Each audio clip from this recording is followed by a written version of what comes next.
Hola chicos, ¿cómo están? Mi nombre es Vivian Palacio, soy médico general. Esta pequeña charla que se les va a dar es acerca de Zika y el manejo en esta patología. Tenemos que, sin lugar a dudas, el Zika es uno de los principales problemas de salud a nivel mundial. ¿A qué se debe esto? Sobre todo a las complicaciones que puede tener esta enfermedad en el feto y también en las personas adultas. Vamos a hablar un poco acerca de la historia del Zika. Se aisló por primera vez en 1947 en Sudáfrica, en los bosques de Zika, de ahí su nombre, en los monos rhesus. Luego, en 1968 se aisló a partir de muestras humanas, pero no fue hasta 2007 cuando fue el primer brote importante en las islas de Gap, donde hubieron 185 casos. Ahora, la primera vez que se fue encontrado en las Américas fue en el 2014 en las Islas de Pascua, en Chile. Y en el 2015 ya se hizo viral, comenzando en Brasil, donde hubieron muchos casos de niños con microcefalia en relación con el Zika, y de ahí se ascendió a otros países de América del Sur, en donde tenemos Brasil, Bolivia, Barbados, Colombia, Guatemala, Salvador, Ecuador, etc. En un total de 24 países. En Ecuador, el primer caso conocido fue en el 2015, a mediados de diciembre, en un niño de 4 años en la provincia de Manabí. Hablando ya en las cifras estadísticas de Ecuador, hasta la semana 41 epidemiológica, tenemos que en el 2015 hubo el primer caso ya a finales de diciembre. En el 2016 hubieron 2.945 casos, donde más se presentó la patología fue en Manabí, seguido por Esmeralda. Esto se debe sobre todo al terremoto que ocurrió el año pasado y a las malas condiciones que presentaban en estas provincias. Pero ya en el 2017, hasta la semana 41 epidemiológica, existieron 2.308 casos, hasta la semana epidemiológica 41, donde, a diferencia del año pasado, la provincia de Guayas es donde más han presentado los casos. En relación al sexo y a la edad, el grupo etario más frecuente fue de 20 a 49 años en relación a las mujeres más que en los hombres. Aunque en relación a las complicaciones neurológicas que se presentaron, las tres que ha existido desde 2016 a 2017 han sido en 3 hombres. Hablando un poco acerca del agente infeccioso, sabemos que es un arbovirus de la familia Flaviviridae. Otras enfermedades que también provienen de esta familia tenemos el dengue y el chikungunya. De ahí quizás que el cuadro clínico es similar de estas enfermedades, de estas patologías. Y el tratamiento también es bastante similar, pero a diferencia de las otras, el Zika presenta complicaciones severas, sobre todo en el feto, que más adelante se va a explicar. Este es un ARN monocatenario que está cubierto por una capa lipídica y a su vez presenta unas proyecciones donde se encuentran las proteínas M y las proteínas E. No se sabe por qué, pero este virus tiene cierta afinidad hacia el sistema nervioso tanto del feto como en los adultos. ¿Cómo se transmite el virus?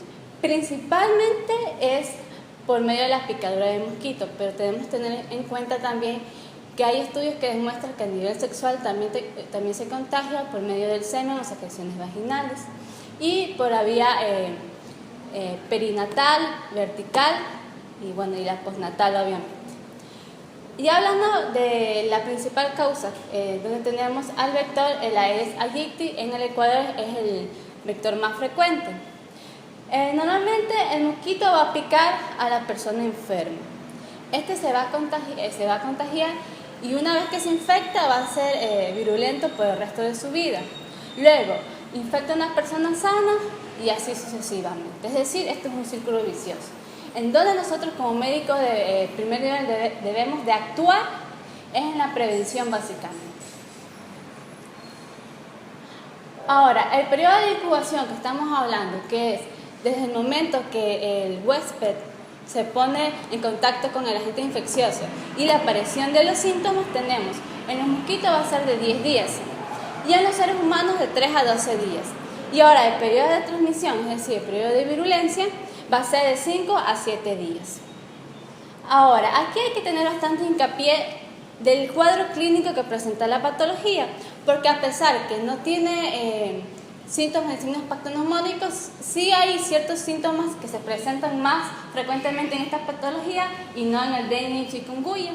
De ahí, por eso es que he tratado de encasillar sobre todo estas 3 patologías, porque son las que tienen el cuadro clínico más similar. En el caso del síntoma de Zika, lo que vamos a presentar la conjuntivitis hiperémica, la cual no es purulenta, una fiebre leve que puede ser hasta 38 grados centígrados, el exantema maculopapular que suele ser bastante pruriginoso y el dolor de la cefalea y las artralgias y mialgias. En algunos casos también se ha podido observar que existen síntomas abdominales como diarreas. A diferencia del dengue, que normalmente podemos diferenciar del Zika debido a que la cefalea del dengue normalmente suele ser retroorbitaria, a diferencia del Zika. Además, normalmente no presenta conjuntivitis el dengue ni chikungunya. Y entre los síntomas de chikungunya, lo que más llama la atención y cómo podemos diferenciarlo entre las otras 2 patologías es el dolor articular, que suele ser mucho más intenso, en algunos casos incluso incapacitante, lo cual las otras 2 patologías no suelen tenerlo. Pero recordemos algo, que no son síntomas patognomónicos. Ahora, de ahí también, además de los síntomas, es importante la epidemiología. Es decir, si un paciente que viene a su consultorio y le dice mi mamá, mi papá, mi esposa ha presentado Zika, obviamente nos vamos a guiar más por esa enfermedad también. Ahora, una cosa importante. Si un hombre ha presentado Zika, la OMS recomienda que la utilización del preservativo los 6 primeros meses después de la aparición de los síntomas. Y en el caso de las mujeres, recomienda la utilización del preservativo los 2 meses después de la aparición de los síntomas. Eso hay que tener bastante hincapié. Ahora, de aquí la importancia del Zika en el embarazo. Prácticamente esto fue lo que alertó a la Organización Mundial de la Salud por el riesgo potencial que tiene el Zika de causar alteraciones a nivel del sistema nervioso central del feto, causando la microcefalia y con ellas múltiples otras malformaciones. Además de abortos espontáneos y el conocido síndrome congénito asociado al virus de Zika, que ya más adelante les voy a explicar.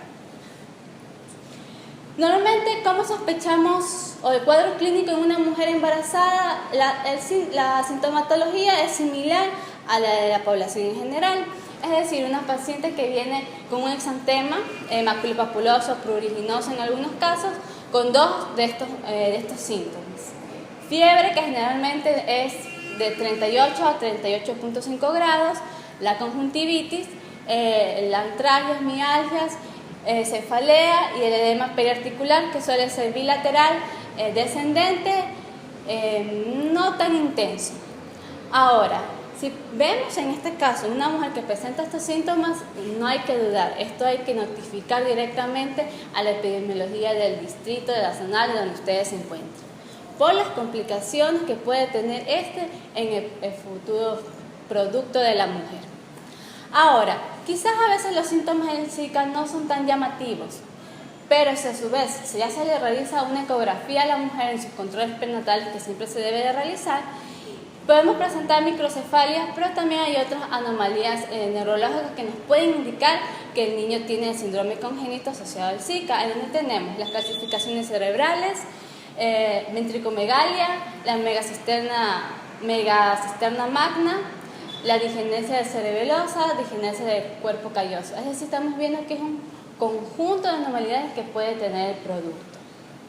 Y ya hablando propiamente del síndrome congénito asociado al Zika, sobre todo hay 5 signos característicos, que va a ser la microcefalia, las calcificaciones cerebrales, las alteraciones a nivel de la retina, las alteraciones a nivel físicas como pie equinovaro y la hipertonía muscular que suele presentar a estos pacientes. Ahora, la microcefalia normalmente se caracteriza por una desproporción cefalocaudal. Sabemos que microcefalia va a ser cuando el perímetro cefálico presenta una desviación estándar por debajo de -2. Además, aquí suele presentar alteraciones a nivel del cerebro, como atrofia cerebral y complicaciones obviamente auditivas y visuales. Las calcificaciones cerebrales, que normalmente pueden ser corticales o subcorticales. Y a nivel de la retina vamos a encontrar una degeneración macular, acúmulos pigmentarios en la retina, atrofia del nervio óptico e incluso agenesia del mismo. El pie equinovaro, también podemos encontrar algo griposis y hipertonía muscular. Normalmente el perímetro cefálico en los niños con madres virus Zika positivo, hay que tomarle las medidas antropométricas del perímetro cefálico las primeras 24 horas y tomar las muestras de suero de recién nacido las primeras 48 horas de su nacimiento. Ya hablando de las estadísticas de embarazadas a nivel de Ecuador, tenemos que en el 2016 hubieron 242 casos.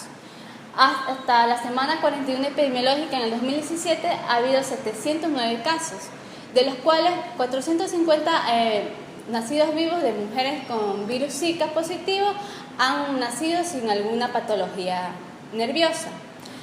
9 han nacido con el síndrome congénito asociado al virus de Zika, de los cuales la mayoría fueron de Manabí, Los Ríos, Guayas y Santo Domingo, y 4 lamentablemente nacieron muertos por esta patología. Entonces estamos viendo que realmente es un problema de salud pública muy importante, y nosotros como médicos de primer nivel tenemos que tener mucho hincapié en esta patología, no pensar que sí, que es dengue, es mejor descartar la patología para saber cómo tratarla, no tanto en el tratamiento quizás de la mujer, sino en el feto. Ahora, recordemos que no solamente tiene complicaciones a nivel fetales, sino también hay complicaciones neurológicas en niños y en adultos. La principal complicación neurológica va a ser el síndrome de Guillain-Barré. Pero eso no quiere decir que no existan otras complicaciones como una encefalitis, meningoencefalitis, cerebritis aguda, diseminada, etc. Pero aquí en estos momentos en Ecuador, desde 2016 y 2017 han presentado 3 complicaciones neurológicas. Una que fue una encefalitis asociada al virus de Zika en la provincia de Loro, y 2, el síndrome de Guillain-Barré, uno en Sucumbíos y uno en la provincia de Santa Elena. Este es un diagnóstico de síndrome de Guillain según los criterios de Brighton.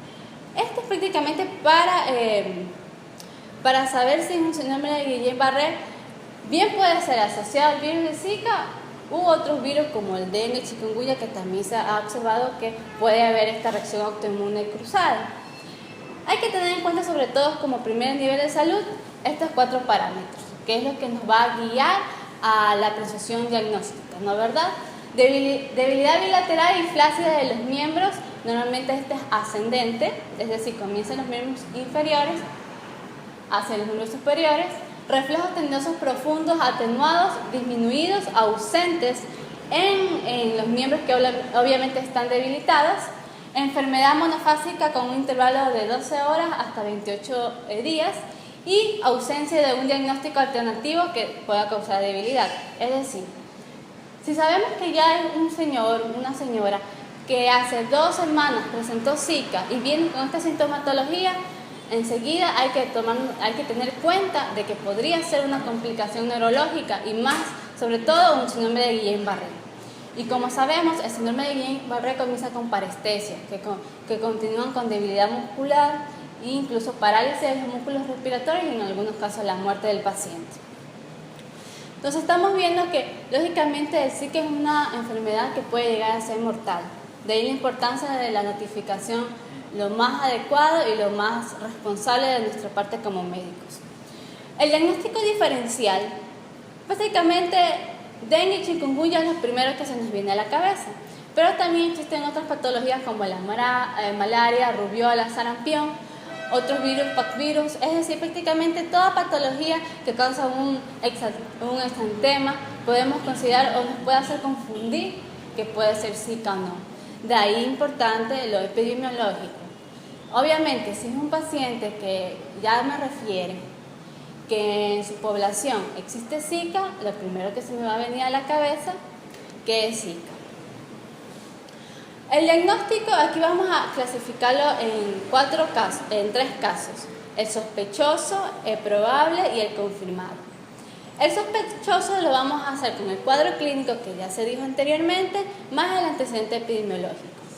El caso probable es el cuadro clínico con inmunoglobulina M de anticuerpos virus Zika, los cuales no deben de ser mezclados con otra infección por flavivirus. Y en el caso el caso confirmado es criterios para un caso sospechoso o un caso probable con ya una confirmatoria de laboratorio con el genoma viral del virus. Ahora, el diagnóstico por laboratorio del Zika va a depender básicamente del tipo de muestras que se tomen, del tipo de evolución del cuadro en el momento que se tome la muestra, ya sea por suero, orina, líquido cefalorraquídeo, semen, etc. Por el tipo de muestra, la excreción del virus y el inicio de la respuesta inmune que tenga el huésped.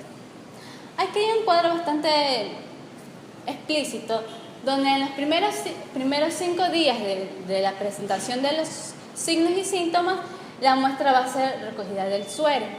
Y aquí prácticamente lo que vamos a observar es el genoma viral. Ahora, a partir del séptimo día, lo que hacemos es pruebas serológicas para ver si hay inmunoglobulina M, anticuerpos para el virus de Zika, que normalmente esta es la que se realiza en los hospitales de segundo y tercer nivel. Porque casi siempre los pacientes ya van cuando ya presentan la sintomatología florida, por decirlo.